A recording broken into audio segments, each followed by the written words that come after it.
প্রিয় শিক্ষার্থীগণ, DMRC online ক্লাসে তোমাদের স্বাগতম। আশা করি তোমরা বাসায় আছো, ভালো আছো, সুস্থ আছো। আসো আমরা আমাদের ক্লাসে প্রবেশ করি। তার পূর্বে আমি আমার পরিচয়টা দিয়ে নিই।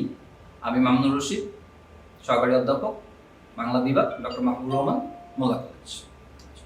আজকের ক্লাসের আমাদের আলোচ্য বিষয় হচ্ছে নত্যবিধান, সত্যবিধান।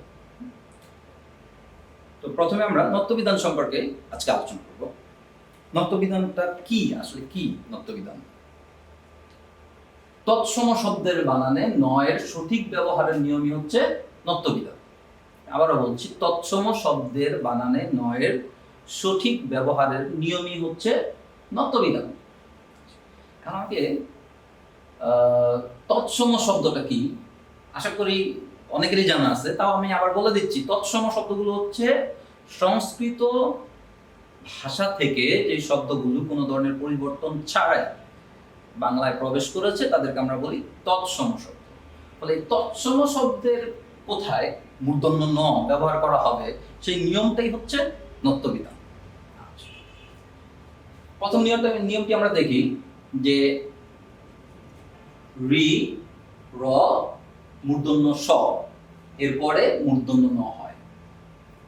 যেমন তৃণ বর্ণ কারণ, এখানে আমরা দেখি রি এর পরে যে নটা আছে এই জন্য এটা কি হয়ে গেল? মূর্ধন্য। এর পরে নটা আছে এই জন্য মূর্ধন্য। র এর পরে ন আছে এই জন্য এটা কি হয়ে গেল? মূর্ধন্য। এবং এরা অবশ্যই তৎসম শব্দ। আমরা প্রথমেই বলে নিয়েছি যে তৎসম শব্দের বানানে মূর্ধন্য ন ব্যবহারের নিয়মটাই হচ্ছে নত্যবিধান। দ্বিতীয় নিয়মটি দেখি যে ট বর্গীয় ধ্বনির আগে, ট বর্গীয় ধ্বনি কারণ ট, ঠ, ড, ধ, এদের আগে তৎসম শব্দে সবসময় মূর্ধন্য ন হয়। আমি যদি একটু বিস্তারিত বলি যে ট বর্গীয় ধ্বনি যারা আছে ট, ঠ, ঢ, ঢ, এদের পূর্বে যুক্ত ন মূর্ধন্য ন হয়। মানে এদের পূর্বে যদি কোনো ন যুক্ত হয় তবে সাধারণত সেটা মূর্ধন্য ন হয়। যেমন আমরা দেখব ঘন্টা, ট এর সাথে ন যুক্ত হলো, তাহলে এই নটা হবে কি? মূর্ধন্য ন। একই সাথে কাণ্ড, ঢ এর সাথে ন যুক্ত হলো, তাহলে এই নটা কি? মূর্ধন্য ন। আশা করি তোমরা বুঝতে পেরেছো। এবার আমরা পরবর্তী নিয়মগুলোতে চলে যাই। আচ্ছা, পরবর্তী নিয়মটি কি? 3 নম্বর নিয়ম হচ্ছে, তৃতীয় নিয়ম, রি র মূর্ধন্য স এর পরে যদি স্বরধ্বনি জ অন্তস্থ ব হ অনুস্বার এবং ক বর্গীয় ও প বর্গীয় ধ্বনি থাকে তাহলেও তার পরবর্তী ন মূর্ধন্য ন হয়। এর পূর্বে আমরা নিয়মটা কি দেখেছিলাম? প্রথম নিয়ম রি র স এর পরে কোনো ন হলে সেটা মূর্ধন্য ন হবে। এই নিয়মটায় কি বলা হচ্ছে এখন? রি র স এর পরে যদি অন্য কোনো বর্ণ থাকে, এখন সেই বর্ণগুলো কোন বর্ণ?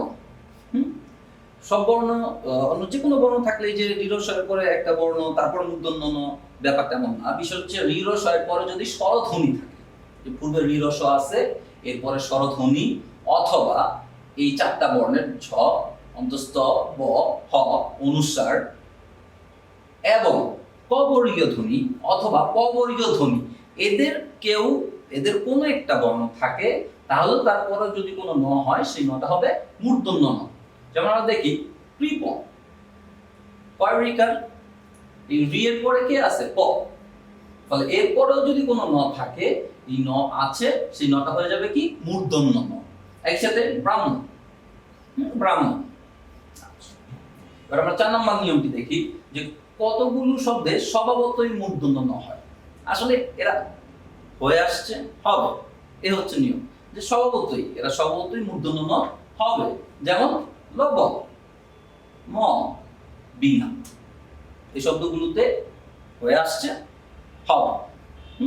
এরকম অনেক শব্দ আছে, তোমরা পরবর্তীতে আরো জানতে পারবে, দেখতে পারবে। এবার আমরা চলে যাব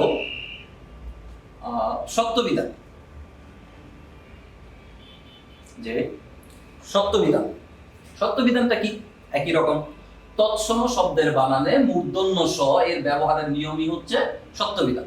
আবারও বলছি, তৎসম শব্দের বানানে মূর্ধন্য স ব্যবহারের নিয়মটি হচ্ছে সত্যবিধান। এবার আসো আমরা মূর্ধন্য স কোথায় কোথায় ব্যবহার করবো সেই নিয়মগুলো, কিছু নিয়ম দেখবে। প্রথম নিয়মটি হচ্ছে রি র, রি র এর পরে মূর্ধন্য স হয়। যেমন ঋষি, রি এর পরে স, ফলে এটা কি হবে? মূর্ধন্য স। একইভাবে বর্ষ, রে এরপরে স কি হবে? মূর্ধন্য স। দ্বিতীয় নিয়মটি হচ্ছে ট বর্গীয় ধ্বনির সাথে মূর্ধন্য স যুক্ত। আমরা আবারও বলছি, ট বর্গীয় ধ্বনি, ট বর্গীয় ধ্বনি কারা? ট, ঠ, ঢ, ঠ, এদের সাথে যদি যুক্ত কোন স যুক্ত হয় তাহলে সেই সটা হবে কি? মূর্ধন্য স। যেমন আমরা দেখি কি, কষ্ট, ক এই ট এর সাথে স যুক্ত, ফলে এটা কি হবে? মূর্ধন্য স। একই সাথে কাষ্ঠ, কষ্ট, কাষ্ঠ। আচ্ছা, এবার আমরা পরবর্তী নিয়মে চলে যাই। পরবর্তী নিয়মটি হচ্ছে ইকারান্ত এবং উকারান্ত। আবারও বলছি, ইকারান্ত এবং উকারান্ত উপসর্গের পর কতগুলো ধাতুতে মূর্ধন্য স হয়। যেমন দেখি আমরা, প্রতি যোগ সেতু, এটা কি হয়ে গেল? প্রতিষেধক। এটা হচ্ছে ইকারান্ত উপসর্গ, এটা হচ্ছে উকারান্ত উপসর্গ। ফলে এসব উপসর্গের পর এই যে ইকারান্ত উকারান্ত উপসর্গ, এরপর যে সটা হচ্ছে সেই সটা কি হয়ে যাচ্ছে? মূর্ধন্য স, মূর্ধন্য স। আচ্ছা, এই সটা কিন্তু পরিবর্তিত হয়ে উকারান্ত উপসর্গ, এরপরে সঙ্গ লিখতে কিন্তু আমরা দন্ত স দিয়ে লিখবো, কিন্তু যখন আমরা লিখবো অনুসঙ্গ তখন আমাকে কি লিখতে হবে? মূর্ধন্য স দিয়ে। কারণ উকারান্ত উপসর্গের পর কতগুলো ধাতুতে কি হয়ে যায়? মূর্ধন্য স হয়ে যায়। একইভাবে প্রতিষেধক। আর এবার 4 নম্বর নিয়মটি আমরা দেখি যে কতগুলো শব্দে স্বভাবতই, যেটা নত্যবিধান আমরা দেখেছি, খেয়াল করেছি যে কতগুলো শব্দে স্বভাবতই মূর্ধন্য স হয়। যেমন ভাষা, আশা, এরকম কিছু শব্দ আছে যেখানে সবসময় মূর্ধন্য স হবে, হচ্ছে।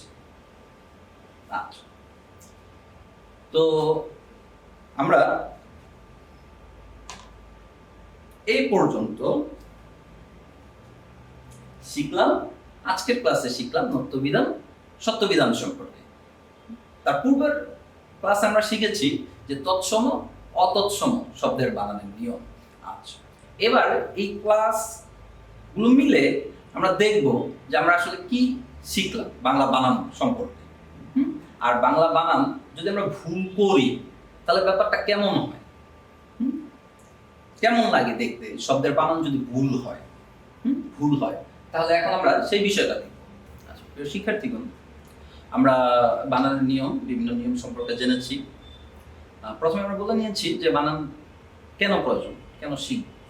তো এখন আমরা দেখব যে আসলে বানান যদি ভুল হয় তাহলে সেটা কতটা দৃষ্টিকটু হয়, হাস্যকর হয়। আমরা প্রথমেই দেখি একটা ইমেজ, তোমরা দেখতে পাচ্ছ যে, আচ্ছা আমি না বলি, আমি শুধু তোমাদের জন্য বলি, এই যে ইমেজটা দেখতেছো, দেখো তো এখানে ভুল বানান কোনটি? আমরা তো বানানের তৎসম শব্দ, অতৎসম শব্দ, নত্যবিধান, সত্যবিধান সম্পর্কে জানলাম। তবে খেয়াল করে দেখি যে এখানে ভুল বানানটা কোথায়। বেশ চমৎকার একটা দেয়ালে লেখা, চমৎকার ভাবে লেখা, কিন্তু একটা ভুলের কারণে কিন্তু দেখো সেটা অনেকের হাসির খোরাক হয়ে উঠছে। তোমরা কি খেয়াল করেছো ভুল বানানটা কোথায়? আমি একটু দেখিয়ে দিই যে হাতের লেখা সন্দুর, বিষয়টা কি? হাতের লেখা সন্দুর, বিষয়টা কি? সন্দুর, সুন্দর। পরে দেখি যে আমাদের সমাজে প্রচলিত বিভিন্ন সাইনবোর্ড, ব্যানার, বানানগুলো কেমন, এমন ভুল করলে বিষয়টা কেমন দেখায়। এরপর দেখো বলতেছে বাসায় গিয়ে খুব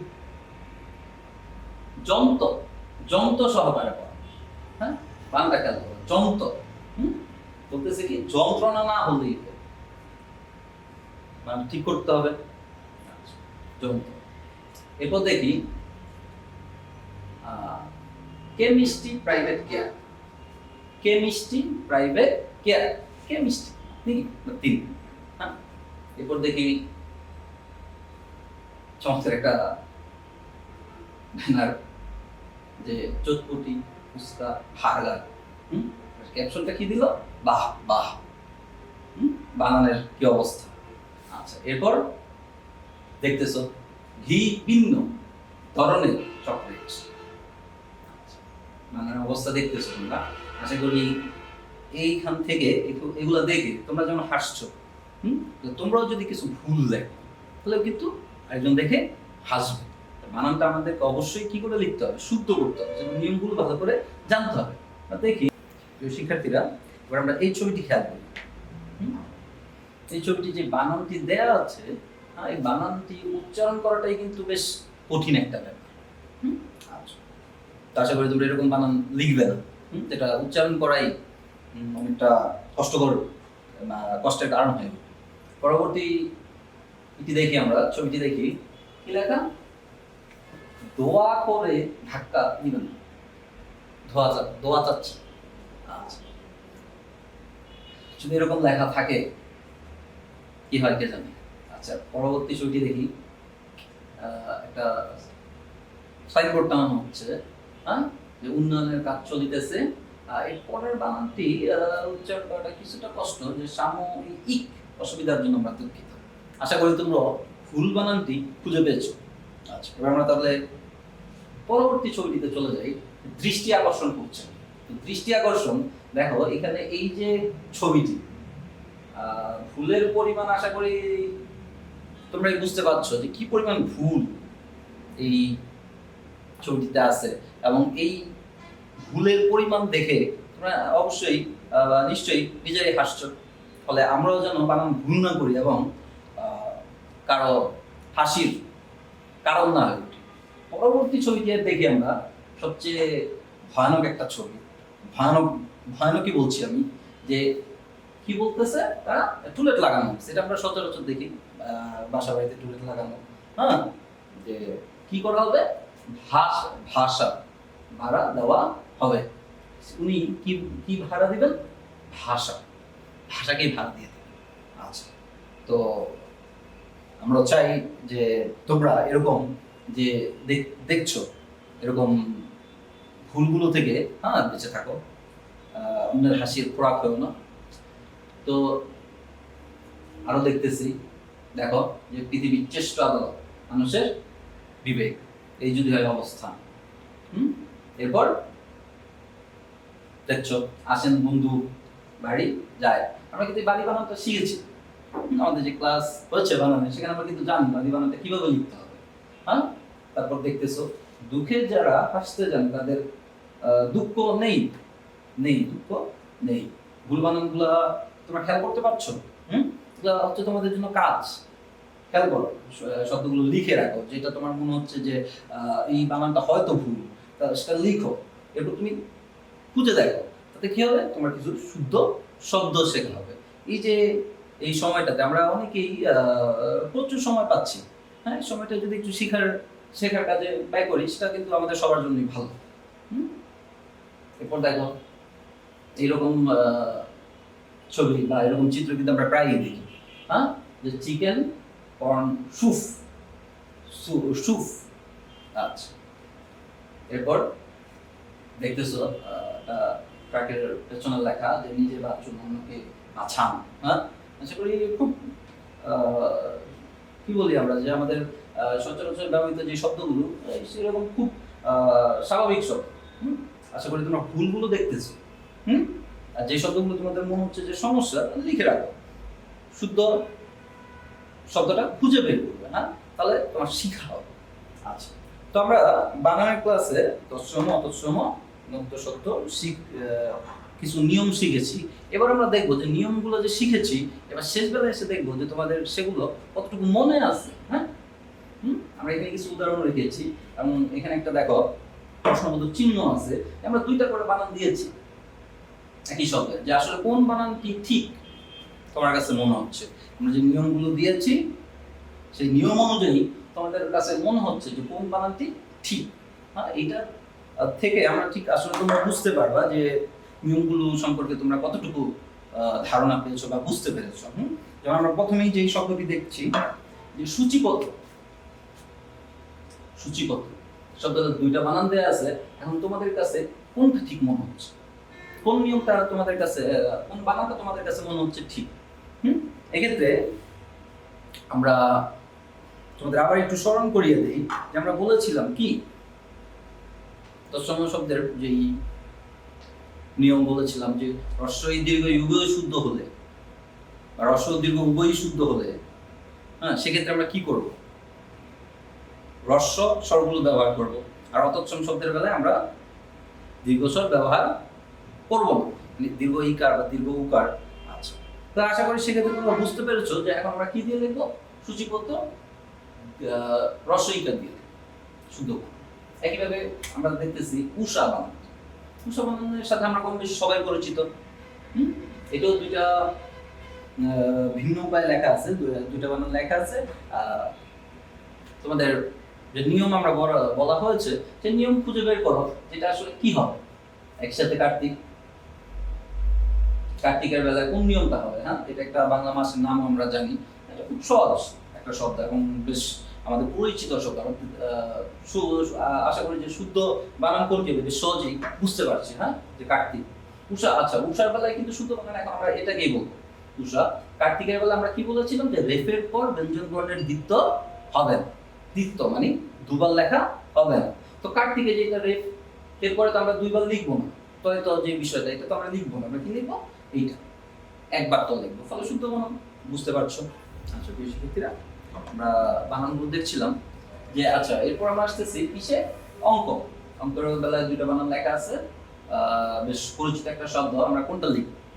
আমরা কিন্তু একটা নিয়ম পড়েছিলাম যে সন্ধির ক্ষেত্রে ক খ ঘ ঘ পরে থাকলে পূর্বকের অন্তঃস্থিতম স্থানে আমরা অনুস্বার দিব, আর সন্ধিবদ্ধ না হলে অনুস্বার দিব না। সেক্ষেত্রে সেই নিয়ম অনুযায়ী আমাদের মনে আছে কিনা তৎসম শব্দের বাংলা নিয়মের আমরা পড়েছিলাম, সেই নিয়ম অনুযায়ী দেখো পরের পরের সপ্তাহের সময় আমি বলে দিচ্ছি শুভঙ্কর। সেই নিয়ম অনুযায়ী শুভঙ্করের শুদ্ধ বানানটি হচ্ছে এটি, আর অঙ্কের বেলায় শুদ্ধ শুদ্ধ বানানটি হচ্ছে এটি। আশা করি তোমরা বুঝতে পেরেছো। প্রিয় শিক্ষার্থীরা, আমরা শুদ্ধ বানানের শেখানোর জন্য যে চেষ্টা করলাম, জানি না কতটুকু সফল হলাম। আশা করি তোমরা বাসায় আমাদের ক্লাসগুলো দেখে বাসায় বিভিন্ন শব্দ বিভিন্ন বই থেকে, তোমাদের ব্যাকরণের বই থেকে এই নিয়মগুলো আরো বিস্তারিতভাবে দেখবে, পড়বে এবং বইয়ের শেষ অংশ দেখবে কিছু অনুশীলনী দেওয়া থাকে, সেগুলো কাজ করবে। আচ্ছা, তো এই পর্যন্ত বলে আজকে আমরা আমাদের ক্লাস এখানে সমাপ্ত ঘোষণা করি। আশা করি তোমরা সবাই ভালো থাকবে, সুস্থ থাকবে এবং বাসায় থাকবে। পাশাপাশি এই যে পর্যাপ্ত সময়টা আমরা পাচ্ছি সেই সময়টাকে ঠিকভাবে কাজে লাগাবে।